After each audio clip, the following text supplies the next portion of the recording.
Bonjour à tous, je suis Sophie de la chaîne Donne du sens à ta vie. Aujourd'hui, je vais partager une recette avec toi de pâte à tartiner avec des noix de cajou au chocolat cru et à l'orange. C'est un pur délice qui ravira vos palais pour les petits et les grands. N'oublie pas en attendant de liker, ce serait sympa, et un petit commentaire gentil et poli, c'est sympa aussi. Je te souhaite une bonne journée et on passe tout de suite à la recette. Il faudra 200 g de noix de cajou. On va préférer faire des petites quantités parce que c'est déjà un petit peu long à prendre. Donc ce sera plus simple de faire des petites quantités. Donc 200 g de l'huile essentielle d'orange, de l'huile vierge de tournesol, si possible biologique, un peu de sirop d'érable et puis une pincée de sel. Donc là, on a toasté les noix de cajou.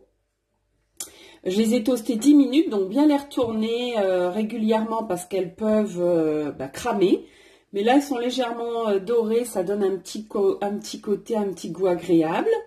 Je les toaste, pourquoi? Pour deux raisons, parce qu'il y a des enzymes qui sont difficiles pour la digestion.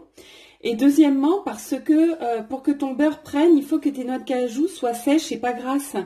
Et donc, ton beurre, il a beaucoup de mal à prendre, ou il ne prend pas du tout si elles ne sont pas au préalable séchées. Donc, on fait toaster les noix de cajou une dizaine de minutes et on attend qu'elles refroidissent avant de commencer à les mixer. Donc voilà, on va commencer à mixer les noix de cajou. Donc là, genre en 15 secondes, c'est déjà venu de la poudre. Donc ce qu'il faut, c'est voilà, bien rabattre sur les côtés régulièrement. Parce que tu vas voir, ça s'étale sur les côtés, donc bien rabattre à chaque fois. Voilà, donc là, à peu près après 1 minute de mixage, mais en le faisant vraiment par intermittence, là, la noix de cajou commence à s'amalgamer. Après 2 minutes, tu vois, ça commence déjà à devenir un peu en... Donc là, ça se transforme bien en pâte, mais ça reste encore très dur. Donc on continue de mixer. Voilà, donc là, ça fait à peu près 5 minutes et on sent que c'est beaucoup plus tendre. Hein. J'aime bien le côté un peu pâte à tartiner. Donc c'est à ce moment-là que je vais rajouter l'huile de tournesol. Donc l'huile de tournesol et puis le sirop d'érable. Donc moi je prends du cacao cru. Voilà en poudre. Donc là je viens de mettre mon huile. Donc j'ai mis un demi-verre d'huile de tournesol. Et puis je vais mettre un petit peu de sirop d'érable. Ouais, je crois même que je vais en mettre une demi de plus. Voilà. Et puis, on va mettre 3 gouttes d'huile essentielle d'orange. 3 gouttes. Voilà ce que j'obtiens donc après avoir mélangé tous les ingrédients. Donc, c'est aussi bon que beau, je vous le garantis.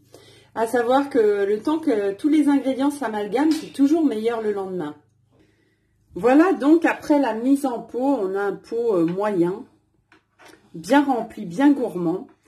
Avec une texture assez idéale, comme vous pouvez le constater. Ah bon? Aussi bien à tartiner sur du pain. Nous, ce qu'on adore à la maison, c'est ouvrir une banane en deux et la fourrer de pâte de cacao. Comme ça, c'est délicieux, c'est super sain. Et puis, je te dis à bientôt pour de nouvelles aventures. Ciao, ciao!